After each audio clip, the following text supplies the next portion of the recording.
नमस्कार दोस्तों, जैसा कि आपको पता होगा कि किसान 14वीं किस्त का इंतजार कर रहे हैं, लेकिन आप लोगों के लिए एक बुरी खबर सरकार की तरफ से दे दी गई है। इस वीडियो को देखना, क्योंकि सरकार ने फाइनली आप लोगों के लिए एक लिस्ट जारी कर दी है और उस लिस्ट में अगर आप लोगों का नाम होगा तो अब तक आपको पीएम किसान सम्मान निधि योजना की जितनी भी किस्तें मिली हैं वो सारा पैसा आपको सरकार को वापस करना होगा। जैसा कि आपने ये खबरें पहले भी सुनी होंगी, पहले भी सरकार ने कहा था कि जिन लोगों को पीएम किसान सम्मान निधि योजना का पैसा नहीं मिलना चाहिए, अगर ऐसे लोगों को पीएम किसान सम्मान निधि योजना का पैसा ले लिया है या दे दिया गया है तो उनको वो पैसा वापस करना होगा। लेकिन लोगों को ये नहीं पता था कि किसको वापस करना होगा, किसको वापस नहीं करना होगा। बहुत सारे लोगों के घर पर नोटिस जारी कर दिए गए थे, नोटिस सरकार की तरफ से भेज दिए गए थे और बहुत सारे लोगों ने सरकार का वो पैसा वापस भी कर दिया था, क्योंकि सरकार ने कहा था कि अगर आप इस पैसे को वापस नहीं करेंगे तो आपके ऊपर कानूनी कार्रवाई भी हो सकती है। तो उसी बीच हुआ क्या कि इस बात को मीडिया ने दबा दिया।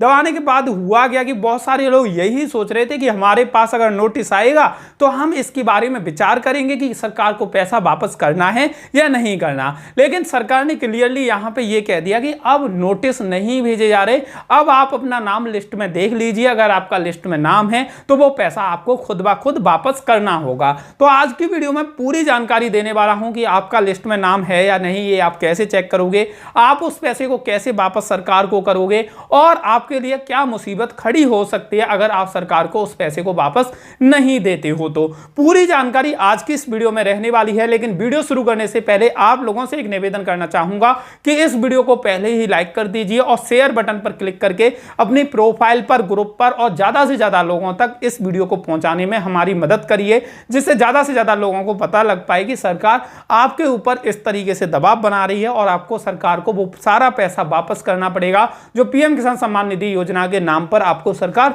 दे चुकी है। अब जैसा कि आपको पता होगा कि सरकार की तरफ से सालाना 6,000 रुपए पीएम किसान सम्मान निधि योजना के नाम पर आप लोगों को दिए जाते हैं। इसी बीच आप लोगों को यह भी पता होगा कि बहुत सारे फेक किसानों ने पीएम किसान सम्मान निधि योजना का लाभ लिया है। सरकार ने नियम बनाए थे कि सिर्फ और सिर्फ यही किसान पीएम किसान सम्मान निधि योजना का लाभ ले सकते हैं, लेकिन कुछ लोगों ने गलत डॉक्यूमेंट बना के या कुछ गलत चीजें करके पीएम किसान सम्मान निधि योजना का लाभ लेना शुरू कर दिया।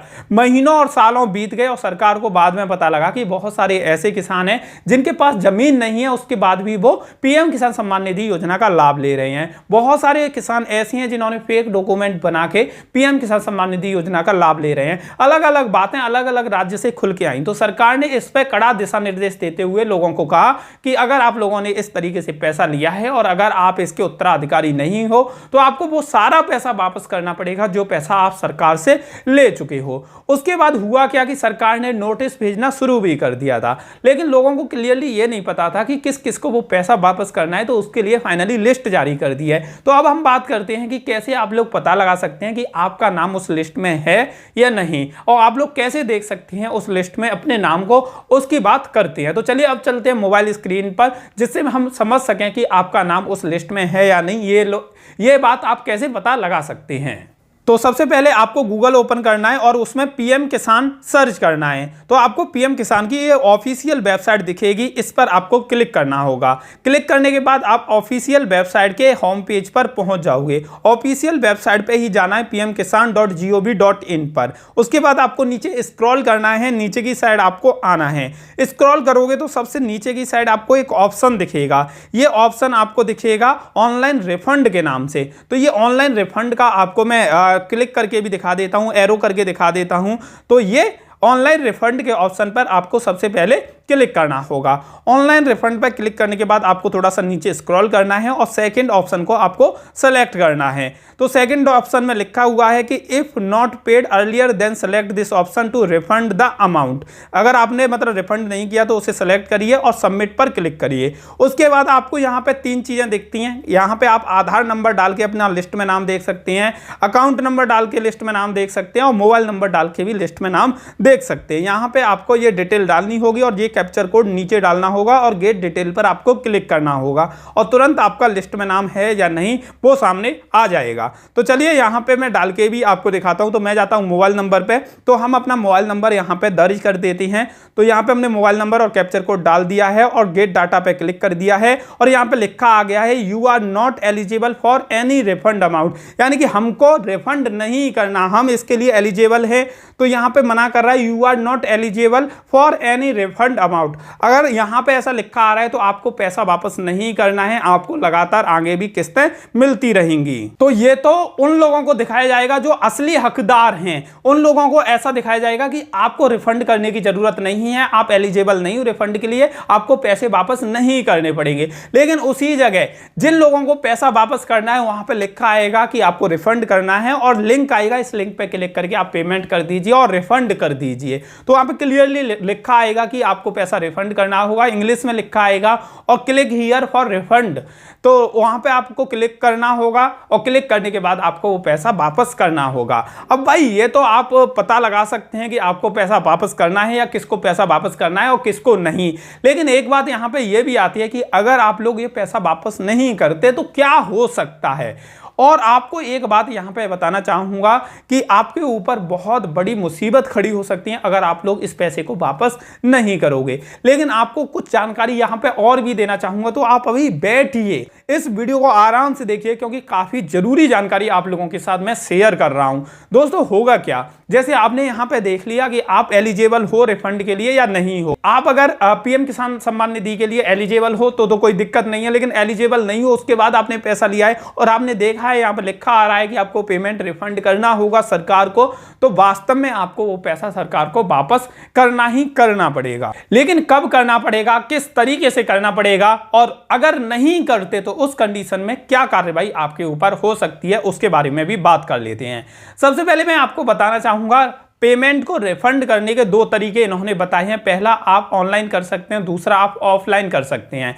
ऑनलाइन किस तरीके से कर सकते हैं कि जब इस वेबसाइट पे आते हो और आप चेक करते हो कि आप रिफंड करने के लिए एलिजिबल हो या नहीं, तो उस टाइम पे एक लिंक आता है, उस पर क्लिक करके आप ऑनलाइन पेमेंट कर सकते हैं और पेमेंट के बहुत सारे ऑप्शन दिए हुए हैं, उनके थ्रू आप पेमेंट कर सकते हैं।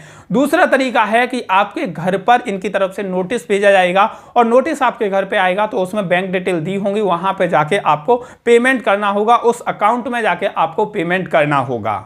अब भाई बात आती है, अगर आप लोग ये रिफंड का अमाउंट पेमेंट नहीं करते हो, आप पैसे वापस नहीं करते हो, तो आपके ऊपर क्या कार्रवाई हो सकती है उसको समझने की कोशिश करते हैं।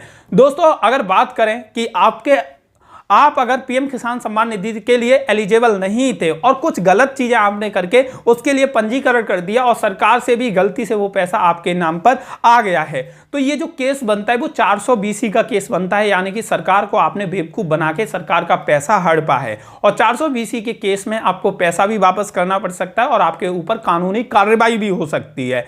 तो आप अगर इससे बचना चाहते हैं तो आप या तो पेमेंट कर दीजिए जो रिफंड आपको करना है, या आप नोटिस का वेट करिए, आपके पास नोटिस आए तो जब भी आप पेमेंट कर सकती हैं। लेकिन उसी जगह बहुत सारे लोग ये कह रहे हैं कि यहां पे जो रजिस्ट्रेशन हुआ था ऐसे लोगों का, तो आपके अधिकारियों ने उन रजिस्ट्रेशन को क्यों नहीं चेक किया था, डिटेल्स को वेरीफाई क्यों नहीं किया था, क्यों चेक नहीं किया था कि जो डिटेल आ रही है उनके पास रजिस्ट्रेशन होने के बाद वो लोग सच में एलिजिबल हैं या नहीं। तो इसमें अधिकारियों की भी गलती है। अगर फेक डॉक्यूमेंट बने हैं तो जो डॉक्यूमेंट बनाए होंगे वो भी तो किसी ना किसी व्यक्ति द्वारा बनाए गए होंगे, तो उनकी जांच होनी चाहिए। तो सिर्फ और सिर्फ आम जनता पर पेनल्टी या पैसे वापस करने के लिए दबाव नहीं बनाना चाहिए, बल्कि उन अधिकारियों के ऊपर भी कार्रवाई करनी चाहिए जो इसमें संलिग्ध पाए जाए हैं।